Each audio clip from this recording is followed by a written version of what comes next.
الحمد للہ نحمده ونستعینه ونستغفره ونؤمن به ونتوکل علیہ ونعوذ باللہ من شرور انفسنا ومن سیئات اعمالنا من يهده الله فلا مضل له ومن يضلله فلا هادي له ونشهد أن سيدنا سندنا مولانا محمدا عبده ورسوله أما بعد فأعوذ بالله من الشيطان الرجيم بسم الله الرحمن الرحيم ألف لام ميم ذلك الكتاب لا ريب فيه هدى للمتقين وقال تعالى في مقام آخر كما أرسلنا فيكم رسولا منكم يتلو عليكم آياتنا ويزكيكم ويعلمكم الكتاب والحكمة.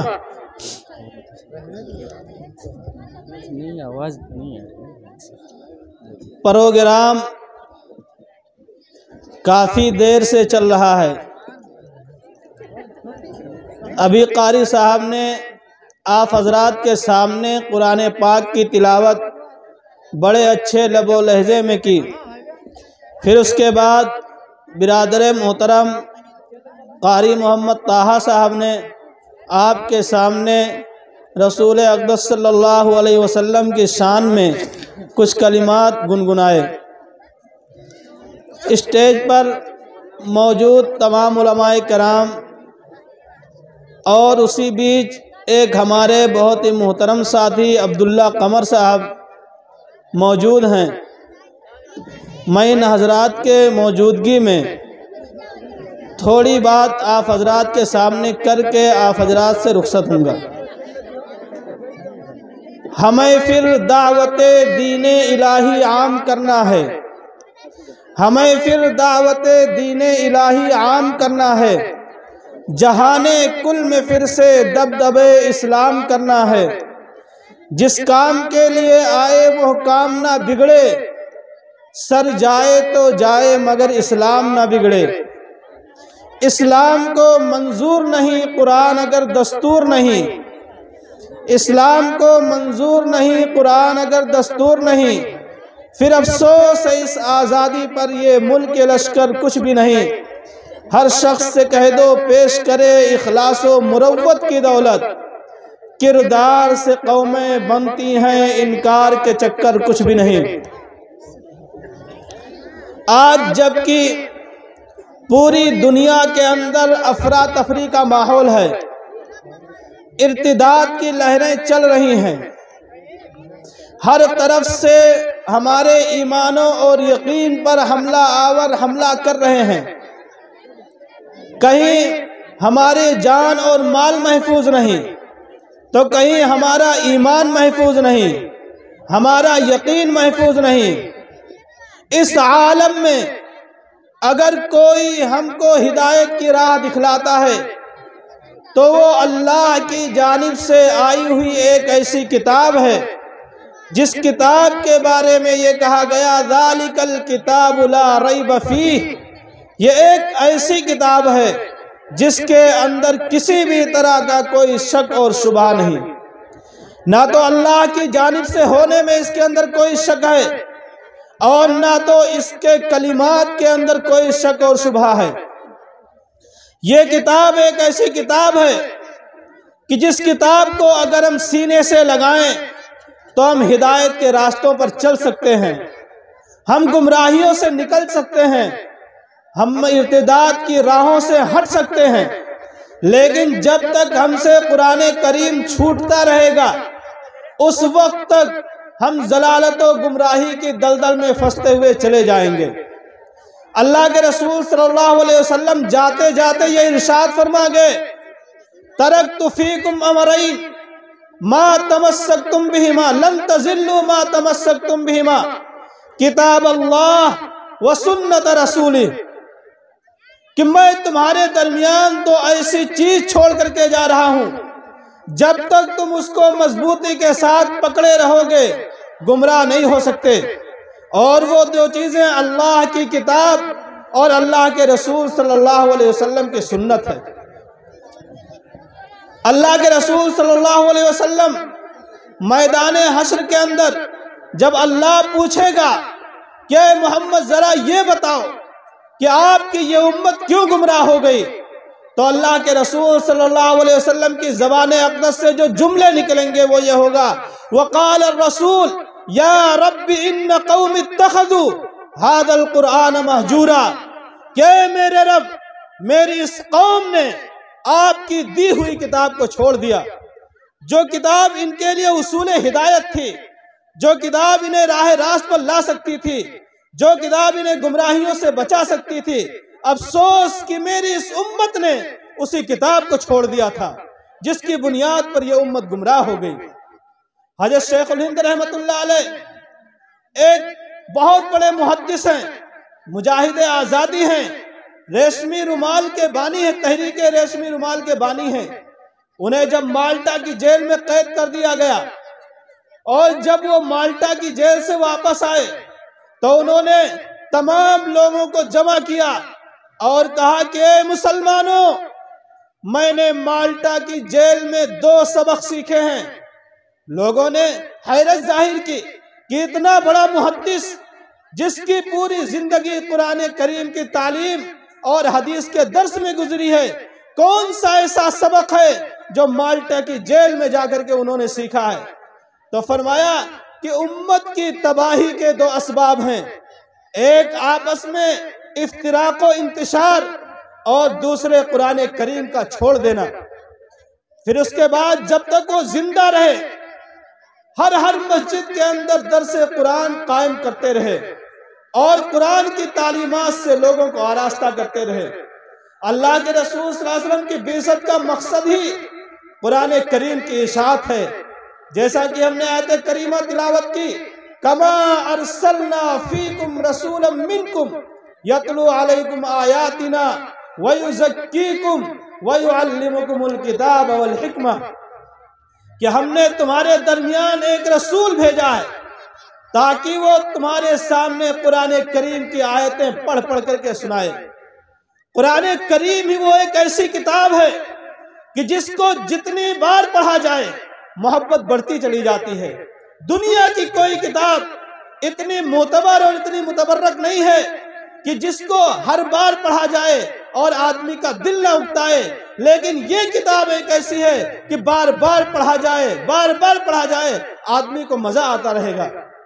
یہ قرآن کریم، اس کے اندر ایک مقناطیسیت ہے، ایک کشش ہے، جو آدمی قرآن کریم کو پڑھتا ہے اس کا اثر اس کے چہروں سے جھلکتا ہے۔ جو قرآن کریم کی تلاوت کرتا ہے جب بھی وہ کسی بڑے مجمع میں ہوتا ہے لوگ اسے پہچان لیا کرتے ہیں کہ یہ تالیہ قرآن ہے، یہ قاری قرآن ہے، اس نے قرآن کریم کو اپنے سینے میں بسا رکھا ہے، اس کی زبان قرآن کریم کی تلاوت سے تر رہتی ہے۔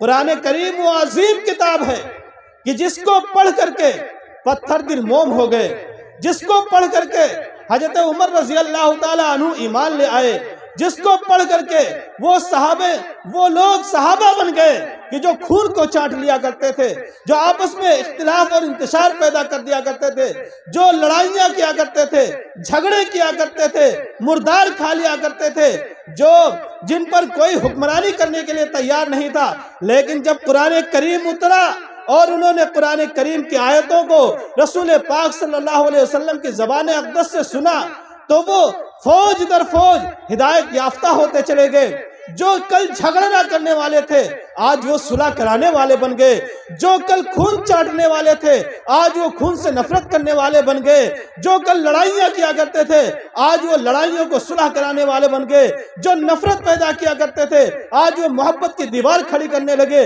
جو عداوت اور دشمنی کے دلدادہ تھے آج انہوں نے الفت و محبت کا درس دینا شروع کر دیا۔ یہ قرآن ہی کی برکت تھی۔ اس لیے فرمایا کہ جب اللہ کے رسول صلی اللہ علیہ وسلم اس دنیا کے اندر تشریف لائے تو آپ کی بعثت کا مقصد یہ تھا کہ قرآن کریم کی آیتوں کو لوگوں کے سامنے پڑھ پڑھ کر کے سنائیں۔ کما ارسلنا فیکم رسولا منکم یتلو علیکم آیاتنا ویزکیکم، اور قرآن کریم کی آیتوں سے ہمارے دل کو پاک کریں۔ ہمارے دل کے اندر جو عقائد کی گندگیاں ہیں، ہمارے دلوں کے اندر جو بتوں کی پرستش کی محبت ہمارے دلوں کے اندر بیٹھ گئی ہے، اس محبت کو ہمارے دلوں سے کریت کر کے نکالیں اور اللہ کی محبت ہمارے دلوں کے اندر بٹھلانے کی کوشش کریں۔ وَيُزَكِّيكُمْ، رسول اللہ صلی اللہ علیہ وسلم کے بعثت کا مقصد یہی تھا کہ وہ گمراہیوں سے نکالتے تھے اور ہدایت کے راستہ ہم کو دکھلاتے تھے۔ وَيُعَلِّمُكُمُ الْكِتَابَ وَالْحِكْمَةَ، اور چوتھی صفت یہ بیان فرمائی کہ تم کو کتاب کی باتیں سکھلاتے تھے، یعنی قرآن کریم کی تلاوت بھی کرتے تھے اور اس کے معنی اور مفاہیم بھی واضح کیا کرتے تھے۔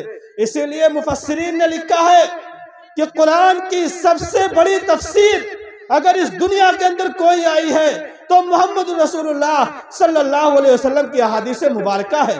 آپ کی احادیث مبارکہ سے بڑھ کر کے قرآن کریم کی کوئی تفسیر نہیں۔ امام شافعی رحمۃ اللہ علیہ نے اسی وجہ سے فرمایا کہ اگر قرآن کی کوئی صحیح تفسیر ہو سکتی ہے تو محمد رسول اللہ صلی اللہ علیہ وسلم کی احادیث مبارکہ ہو سکتی ہے۔ اور فرمایا وَيُعَلِّمُكُمُ الْكِتَابَ وَالْحِكْمَةَ، اور حکمت کی باتیں سکھلاتے تھے، یعنی اپنی احادیث سے ہمارے لوگوں کے دلوں کو منور کیا کرتے تھے اور ان کو گمراہیوں سے نکالا کرتے تھے۔ یہ قرآن کریم اتنی بڑی کتاب ہے کہ پوری دنیا مل کر کے کوئی اس کا جواب پیش نہیں کر سکتی۔ قرآن کریم نے چیلنج بھی کیا ہے، زبان دانوں کو چیلنج کیا ہے، فصحاء اور بلغاء کو چیلنج کیا ہے کہ تم قرآن کریم جیسی ایک آیت پیش کر دو تو میں مان جاؤں گا، لیکن دنیا کے بڑے سے بڑے فصحاء، بڑے سے بڑے زبانداں اور بڑے سے بڑے بلغاء قرآن کریم کی ایک آیت بلکہ ایک ٹکڑا بھی پیش نہ کر سکے۔ اس لیے مسلمانوں، اگر آج ہمیں ہدایت مل سکتی ہے تو صرف اور صرف قرآن کریم سے ہدایت مل سکتی ہے۔ اگر ہم نے قرآن کریم کو چھوڑا تو گویا کہ نبی کی زندگی کو چھوڑ دیا۔ حضرت عائشہ صدیقہ رضی اللہ تعالیٰ عنہ کے پاس لوگ تشریف لائے اور کہا کہ اے امی جان، ذرا یہ بتاؤ کہ رسول پاک صلی اللہ علیہ وسلم کے اخلاق کیا تھے؟ تو حضرت عائشہ صدیقہ رضی اللہ تعالیٰ عنہ نے فرمایا کان خلقہ القرآن، کیا آپ صلی اللہ علیہ وسلم کے اخلاق سراپا قرآن تھے۔ تم قرآن پڑھتے جاؤ گے، نبی کی زندگی سے اسرار و رموز کھلتے چلے جائیں گے۔ تم قرآن پڑھتے جاؤ گے، نبی کی کردار سامنے آتی چلی جائے گی۔ تم قرآن پڑھتے جاؤ گے، نبی کے اخلاق سامنے آتے چلے جائیں گے۔ تم قرآن پڑھتے جاؤ گے، نبی کی صورت سامنے آتی چلی جائے گی۔ تم قرآن پڑھتے جاؤ گے، نبی کی سیرت سے پردے اٹھتے چلے جائیں گے۔ لیکن جب ہم نے قرآن کریم چھوڑ دیا تو نبی کی زندگی ہم سے چھوٹ گئی۔ اللہ کے رسول اللہ نے فرمایا کہ اے نبی، تم دنیا کے اندر چل پھر کر کے اعلان کرو قل ان کنتم تحبون اللہ فاتبعونی یحببکم اللہ ویغفر لکم ذنوبکم، کہ اے نبی تم یہ اعلان کرو کہ اگر تم مجھ سے محبت کرتے ہو تو محبت کی علامت یہ ہے کہ تم میری زندگی کو اپناؤ، میری زندگی کو اپنی زندگی کے لیے نمونہ بناؤ۔ میں جس طرح چلتا ہوں ویسا چلنے کی کوشش کرو، میں جس طرح بولتا ہوں ویسا بولنے کی کوشش کرو، میں جس طرح بیٹھتا ہوں اس طرح بیٹھنے کی کوشش کرو۔ لقد کان لکم فی رسول اللہ اسوۃ حسنہ، کہ ہم نے اللہ کے رسول کی زندگی کو تمہارے واسطے نمونہ بنا دیا۔ اب اگر ہمارا نوجوان کوئی اور زندگی اختیار کرتا ہے، اب اگر ہمارا نوجوان نبی کے لباس کو چھوڑ کر کے کوئی اور لباس پہنتا ہے، نبی کے چہرے کو چھوڑ کر کے کوئی اور چہرہ اپناتا ہے، تو یہ جان لیجئے کہ وہ دھوکے میں ہے۔ وَمَا الْحَيَاةُ الدُّنْيَا إِلَّا مَتَاعُ الْغُرُورِ، یہ دنیاوی زندگی اور دنیا کی نمائش، دنیا کی خوبصورتی ایک دھوکہ ہے۔ آپ اگر کسی کریکٹر کا کردار اپناتے ہیں تو آپ دھوکے میں ہیں۔ آپ کسی کریکٹر کا چہرہ بناتے ہیں، آپ دھوکے میں ہیں۔ آپ کسی کریکٹر کا لباس پہنتے ہیں، آپ دھوکے میں ہیں۔ آپ دھوکے سے نکلو گے اس وقت جب نبی کی زندگی کو اپناؤ گے اور نبی کی سیرت و صورت کو اپناؤ گے۔ نبی سے زیادہ خوبصورت اس عالم رنگ و بو میں، اس کائنات میں کوئی نہیں آیا۔ جن لوگوں نے حسن کی مشینریاں تیار کی ہیں اور انہوں نے اپنے مشینریوں پر جانچ کر کے یہ کہا ہے کہ فلاں لڑکی مس انڈیا ہے، فلاں مس یونیورس ہے، فلاں مس یو پی ہے، فلاں کو کسی ضلع کی خوبصورت بتایا۔ جب انہوں نے نبی کی سیرت کا مطالعہ کیا، نبی کی صورت کا مطالعہ کیا، تو وہ یہ کہنے پر مجبور ہو گئے کہ میری اس مشینری پر اگر سب سے زیادہ کوئی کھرا اترنے والا ہے حسن کے بازار میں تو محمد رسول اللہ صلی اللہ علیہ وسلم کی ذات اقدس ہے۔ بتائیے کہ ایسا خوبصورت اور ایسا لاڈلا رسول اللہ نے ہم کو دیا، لیکن ہم نے اس رسول کے راستے کو چھوڑ دیا، ہم نے محمد رسول اللہ کے چہرے کو چھوڑ دیا، محمد رسول اللہ کے لباس کو چھوڑ دیا، اور آپ کی سنتوں کا ہم نوجوانوں نے جنازہ نکال دیا۔ یاد رکھو، یہ قوم کا نوجوان قوم کی ریڑھ کی ہڈی ہوا کرتا ہے۔ اگر اس کی زندگی سے رسول اللہ کی سنت نکل گئی تو پھر اس قوم کے اندر رسول اللہ صلی اللہ علیہ وسلم کی سنت کے زندہ ہونے کی کوئی گارنٹی نہیں۔ حالانکہ اگر ہم نے رسول اللہ صلی اللہ علیہ وسلم کی سنت کو زندہ کیا تو اللہ کے رسول صلی اللہ علیہ وسلم نے ایک آفر دیا ہے، من احیا سنتی عند فساد امتی فلہ اجر 100 شہید۔ فرمایا ایک زمانہ ایسا آئے گا کہ میری سنتوں کا جنازہ نکالا جانے لگے گا، لوگ پیسے دے دے کر کے میری سنتوں کو اپنے سے دور کریں گے، لوگ فیشن کے اس دور میں ہماری سنتوں کی جانب توجہ نہیں دیں گے۔ فرمایا اگر اس میدان میں کوئی مرد مجاہد کھڑے ہو کر کے میری ایک سنت کو زندہ کرتا ہے تو اس کے لیے 100 شہیدوں کا اجر ہوگا۔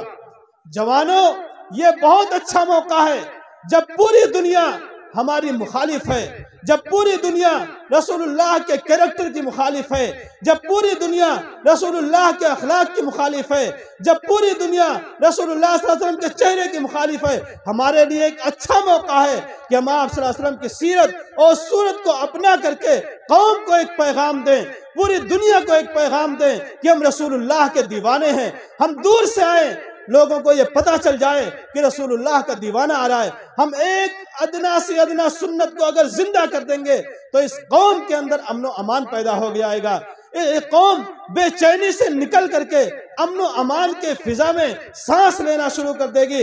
لیکن اگر رسول اللہ صلی اللہ علیہ وسلم کی سنتوں کا جنازہ نکالیں گے تو پھر بد امنی پھیلے گی، نفرتیں پھیلیں گی، عداوتیں پھیلیں گی، اور یہ دنیا بد امنی کی فضا سے بھر جائے گی۔ پھر نہ تو ہمیں یہ خیال رہے گا کہ کون ہمارا رشتہ دار ہے، کون ہمارا بھائی ہے، کون ہماری ماں ہے، کون ہمارے باپ ہیں۔ یہ مدارس رسول پاک صلی اللہ علیہ وسلم کے سنتوں کو زندہ کرنے کا بہت اہم مرکز اور بہت بڑا مرکز ہے۔ اس لیے ہمیں اپنے ان مدارس کو بھی زندہ رکھنا ہے۔ ان مدارس کا شجرہ رسول اللہ صلی اللہ علیہ وسلم سے ہو کر کے عرش اعظم سے ملتا ہے، اس لیے کہ جب یہ علم اترا ہے تو عرش اعظم سے اتر کر کے رسول پاک صلی اللہ علیہ وسلم تک پہنچا ہے، پھر رسول پاک سے سارے صحابہ میں منتقل ہوا ہے، پھر سارے صحابہ سے سمٹ کر کے 6 صحابہ میں منتقل ہوا، پھر 6 صحابی سے پھیل کر کے ایک مرکز حجاز بنا اور ایک مرکز بغداد بنا، پھر اس کے بعد بغداد اور کوفہ سے ہوتے ہوئے یہ علم دہلی پہنچا، پھر دہلی سے ہوتے ہوئے یہ علم دارالعلوم دیوبند پہنچا، پھر دارالعلوم دیوبند سے ہوتے ہوئے یہ علم آج پورے ہندوستان کے اندر بلکہ پوری دنیا کے اندر پھیل گیا۔ یہ ہندوستان تیاگیوں کی سرزمین ہے، یہ ہندوستان قربانیوں کی سرزمین ہے۔ اگر آپ اس ہندوستان کے اندر زندہ رہنا چاہتے ہیں تو آپ کو قربانیاں دینی پڑیں گی، اس لیے کہ ہمارے آباء و اجداد نے اس ہندوستان کی سرزمین پر ہمارے ایمان کی، ہمارے یقین کے تحفظ کے لیے بڑی بڑی قربانیاں دی ہیں۔ جب شاملی کے میدان میں شکست ہوئی تو اس وقت ایک افراتفری کا ماحول پیدا ہو گیا، ہمارے لوگ روڈ پر آ گئے، ریل کی پٹریوں پر آ گئے، تو غیروں کو یہ موقع ہاتھ لگا اور انہوں نے اس موقع کو غنیمت سمجھتے ہوئے ہمارے بچوں کے ہاتھوں کو پکڑا اور کہا کہ تم ہمارے ساتھ چلو، ہم تمہیں مفت کھلائیں گے، مفت پلائیں گے اور مفت تعلیم دیں گے، اور پھر تمہیں نوکریاں دلائیں گے جس سے تم اپنا بھی پیٹ پال سکو گے اور اپنے آباء و اجداد اور اپنے بال بچوں کا بھی پیٹ پال سکو گے۔ اس وقت ایک ایسا ماحول تھا کہ ارتداد کی لہریں چل پڑی تھیں، چونکہ لوگ بھوکمری کے شکار تھے، ایک لقمے کے لیے لوگ ترس رہے تھے۔ ایسے وقت میں لوگوں نے ہمارے اوپر حملہ کرنا شروع کر دیا، ہمارے ایمان و یقین کو چھیننا شروع کر دیا، لیکن اسی گھنے جنگل میں ایک مرد مجاہد مولانا قاسم نانوتوی رحمت اللہ علیہ کی شکل میں اٹھتا ہے، اور وہ بھی ان ریل کی پٹریوں کا سفر کرتا ہے اور جھوپڑیوں کا سفر کرتا ہے، سڑک پر آباد لوگوں کے پاس جاتا ہے اور ان کے بچوں کے ہاتھ کو پکڑتا ہے اور کہتا ہے کہ ان بچوں کو ہمیں دو، ہم انہیں مفت کھلائیں گے، مفت پڑھائیں گے اور ان کے ایمان و یقین کا تحفظ کریں گے اور پھر انہیں جنت کی راہیں دکھلائیں گے، انہیں ہدایت کے راستے پر لے کر کے آئیں گے اور ان کی آخرت ہم بنائیں گے۔ اسی پس منظر میں دارالعلوم دیوبند کا قیام ہوتا ہے اور اسی جب دارالعلوم دیوبند کا قیام ہوتا ہے پھر دارالعلوم دیوبند ہی سے پورے ہندوستان کے چپے چپے میں مدارس کا جال بچھا دیا جاتا ہے۔ پھر ان مدارس کے اندر ہمارے چھوٹے چھوٹے بچے کو نورانی قاعدہ اور قرآن کریم کی تعلیم دی جاتی ہے، جس سے ان کا ایمان و یقین محفوظ ہوتا ہے اور ان کا ایمان و یقین مضبوط ہوتا چلا جاتا ہے۔ آج ہم نے مدارس کی راہیں چھوڑی ہیں، آج ہم نے مدارس کی راہیں چھوڑی ہیں، ہم نے کانوینٹ اسکولوں میں، ہم نے کالجوں میں شروع ہی سے اپنے بچوں کا داخلہ کرانا شروع کر دیا۔ ابھی ان کے ذہن و دماغ میں قرآن کریم کی آیتیں نہیں آئیں، ان کے ذہن و دماغ میں ان کی زبان نے یہ نہیں کہا کہ اللہ سب سے بڑا ہے، ان کی زبان پر ابھی یہ کلمے نہیں آئے لا الہ الا اللہ محمد رسول اللہ۔ اس سے پہلے ہم نے اپنے بچوں کو غیروں کے ہاتھ میں دے دیا، اس کا نتیجہ یہ ہوا کہ آج ارتداد کی لہریں پھوٹ پڑی۔ آج ہماری بہنوں اور بیٹیاں بالغ ہونے کے بعد غیروں کا ہاتھ پکڑ کر کے دوسری راہوں پر جا رہی ہیں اور اپنے ایمان و یقین کو بیچ کر کے غیروں سے اپنی نکاح اور اپنی بیاہ کو رچا کر کے اور اپنے ایمان و یقین سے اپنا ہاتھ دھو بیٹھتی ہیں اور ماں باپ کے پیشانی پر کلنک لگا کر کے چلی جاتی ہیں، وہ کہ ان کے ماں باپ کل کو دوسروں کے سامنے منہ دکھانے کے لائق نہیں رہتے۔ مسلمانوں، ان مدارس کو بچا لو، ان مدارس کو بچا لو، اپنے بچوں کا داخلہ مدارس کے اندر کراؤ، انہیں حافظ قرآن بناؤ، انہیں عالم دین بناؤ، انہیں قرآن کریم کی تعلیم سے وابستہ کرو، انہیں احادیث رسول کی تعلیم سے وابستہ کرو، انہیں تفسیر سکھلاؤ۔ ہمارا ہر نوجوان کم از کم اتنا جانے کہ کیا حلال ہے کیا حرام ہے۔ ہمارے نوجوانوں کو یہ معلوم ہونا چاہیے اٹھتی جوانی کے ساتھ کہ جنت میں داخلہ ہوگا تو کامیاب ہوں گے، اور اگر جہنم میں داخلہ ہو گیا تو ہماری لائف اور ہماری پوری زندگی ناکامیوں میں تبدیل ہو جائے گی۔ مسلمانوں، اگر تمہارے پلیٹ کے اندر دو ایسی استھتی پیدا ہو جائے کہ دو لقمے ہوں تو تم ایک لقمہ خود کھاؤ اور ایک لقمہ تم مدرسے کو دے کر کے اپنے مدارس کی حفاظت کرو، اس لیے کہ اگر تم نے مدرسے کو بچا لیا تو گویا کہ اپنی قوم کو بچا لیا اور اپنی قوم کو تم نے راہ ہدایت پر ڈال دیا۔ تم نے صفہ کی سنت زندہ کر دی، تم نے قبا کی سنت زندہ کر دی، تم نے رسول اللہ کی سنت زندہ کر دی، اس لیے کہ رسول اللہ کے بعثت کا مقصد یہی تھا کہ قرآن کریم کی تعلیم کو عام کیا جائے، اس کی تلاوت کو عام کیا جائے، قرآن کریم کو تجوید کے ساتھ پڑھا جائے، قرآن کریم سے لوگ بہراور ہوں، قرآن کریم سے لوگ آشنا ہو جائیں۔ اسی لیے جب تک ہماری قوم میں مدارس کی اہمیت تھی، قرآن کریم کی تعلیم کی اہمیت تھی، ہماری قوم کے دلوں کے اندر کفر سے نفرت تھی، ہماری قوم کے دلوں کے اندر اسلام کی محبت تھی، اور ہر بچہ یہ کہتا ہوا اٹھتا تھا کہ جوانوں یہ صدائیں آ رہی ہیں، آپ شاروں سے چٹانیں چور ہو جائیں جو ہوں عزم جواں پیدا۔ یہ آواز آتی تھی کہ ہمیں پھر دعوت دین الہی عام کرنا ہے، جہان کل میں پھر سے دبدبے اسلام کرنا ہے، جس کام کے لیے آئے وہ کام نہ بگڑے، سر جائے تو جائے مگر اسلام نہ بگڑے۔ اسلام کی حفاظت کے لیے سر کٹانا ضروری نہیں ہے، بلکہ اسلام کی حفاظت کے لیے رسول اللہ کی زندگی کو اپنانا ضروری ہے۔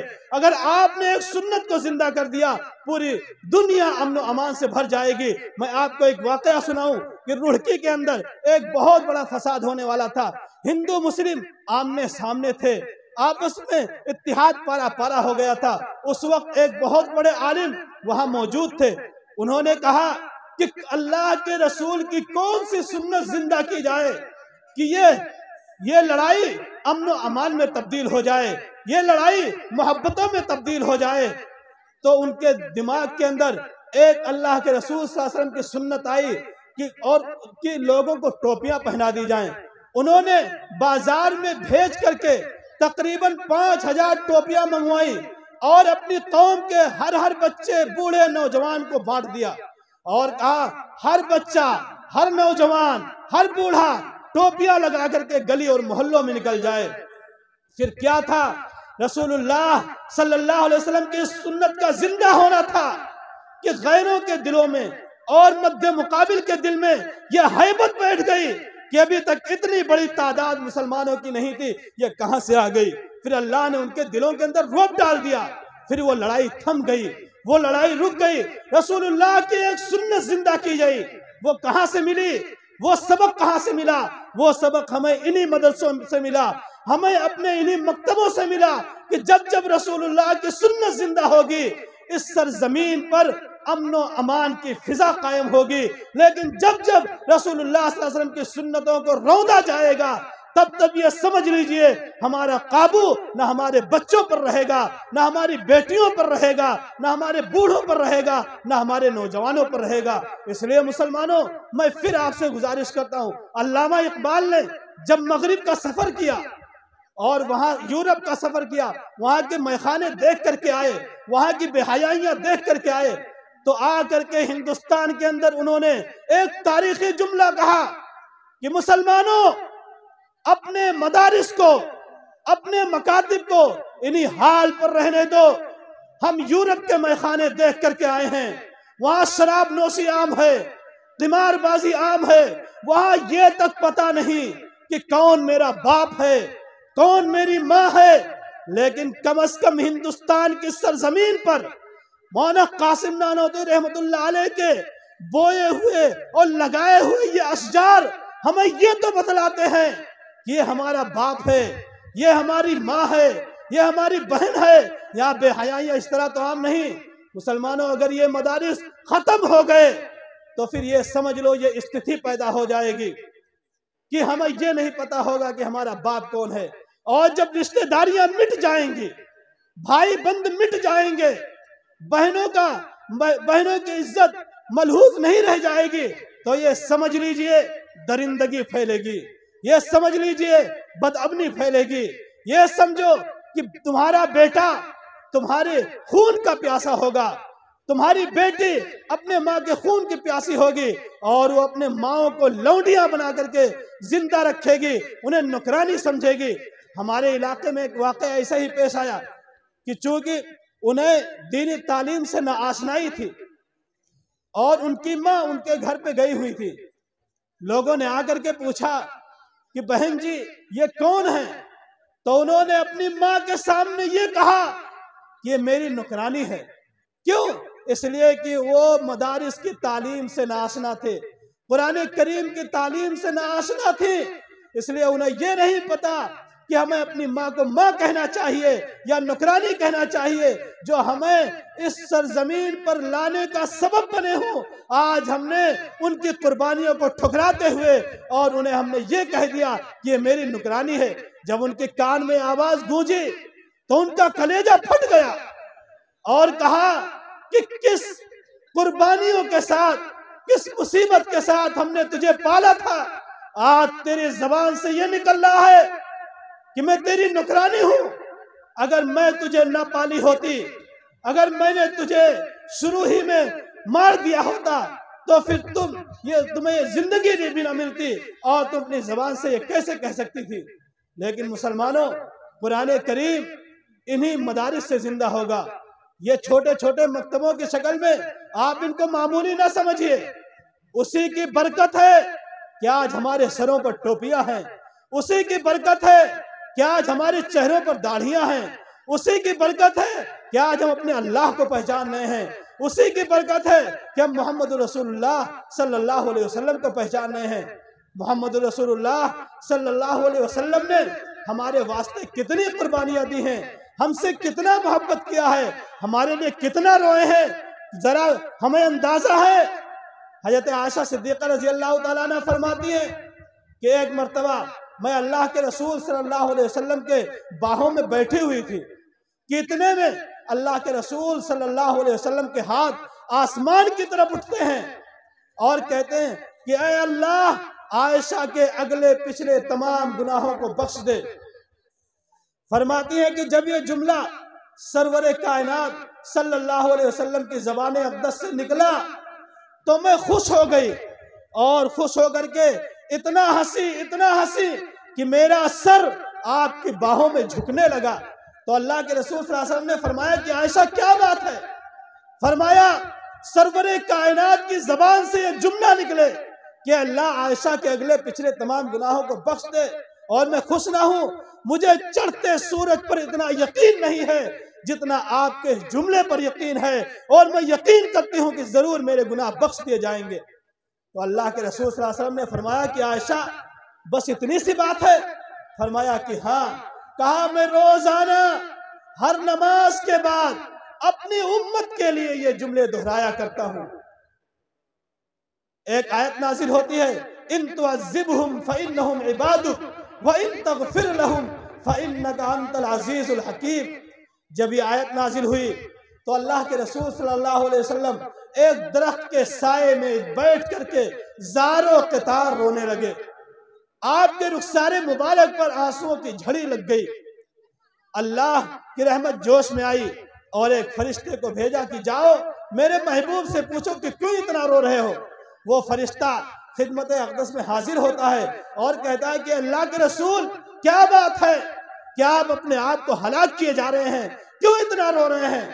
فرمایا کہ مجھے کوئی فکر نہیں ہے، مجھے میری امت کی یاد ستا رہی ہے، مجھے میری امت کی یاد ستا رہی ہے کہ میری امت کے ساتھ کیا ہوگا، میری امت کے ساتھ کیا ہوگا۔ اللہ کے رسول صلی اللہ علیہ وسلم اس دنیا میں ہیں، ہماری فکر لے کر کے ہیں، اس دنیا سے جا رہے ہیں، پھر بھی ہماری فکر لے کر کے جا رہے ہیں۔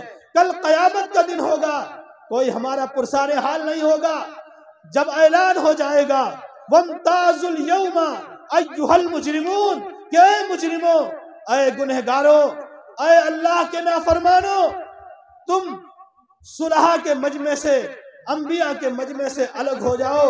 اس وقت اگر کوئی ہم گنہگار امتیوں کے ہاتھ کو پکڑنے والا ہوگا، ہماری فریاد رسی کرنے والا ہوگا، تو محمد رسول اللہ صلی اللہ علیہ وسلم کی ذات اقدس ہوگی۔ ہمارے لیے اتنا غم رکھنے والا، اتنا درد رکھنے والا، اتنا رونے والا، ہم نے اس کی وفاؤں کا کیا بدلہ دیا ہے؟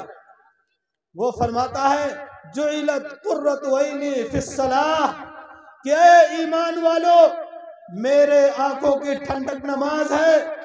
ہم میں سے کتنے مسلمان ہیں جو نماز پڑھ کر کے اللہ کے رسول صلی اللہ علیہ وسلم کی آنکھوں کو ٹھنڈک پہنچا رہے ہیں، اور کتنے ایسے ہیں جو نماز نہ پڑھ کر کے رسول پاک صلی اللہ علیہ وسلم کی آنکھوں کو دکھ پہنچا رہے ہیں۔ یاد رکھو، اگر ہم نے رسول اللہ کو دکھ پہنچایا تو گویا کہ ہم نے اللہ کو دکھ پہنچایا، اور جس نے اللہ کو دکھ پہنچایا تو دنیا کے اندر بھی ناکام ہوگا، اور یہاں سے جانے کے بعد بھی ناکامیاں اس کی مقدر بنیں گے۔ اس لیے مسلمانوں، آپ سے گزارش ہے کہ اللہ کے رسول صلی اللہ علیہ وسلم کی سنتوں کو زندہ کرو، اپنے مدارس کو آباد رکھو، قرآن کریم کی تعلیم کو عام کرو، اس کے تفسیر کو عام کرو، اور قرآن کریم کو اپنے سینے سے لگاؤ، اس لیے کہ قرآن کریم ہی ایک ہدایت کی کتاب ہے۔ اس کے علاوہ دنیا کی جتنی کتابیں ہیں ان کتابوں کو پڑھ کر کے ہمیں ہدایت نہیں مل سکتی۔ اگر ہدایت مل سکتی ہے تو صرف اور صرف قرآن کریم کو پڑھ کر کے ہدایت مل سکتی ہے۔ میں اس شعر کے ساتھ اپنی بات کو ختم کرتا ہوں کہ مفت میں قسمت کو اے غافل نہ تو بدنام کر، مفت میں قسمت کو اے غافل نہ تو بدنام کر، چاہتا ہے زندگی میں نام تو کچھ کام کر۔ مسلمانوں اٹھو، قرآن کی عظمت کو چمکاؤ، جہان بے اما کو عافیت کے راز سمجھاؤ۔ زمانہ آج بھی قرآن ہی سے فیض پائے گا، مٹے گی ظلمت شب اور سورج جگمگائے گا۔ وآخر دعوانا ان الحمدللہ رب العالمین۔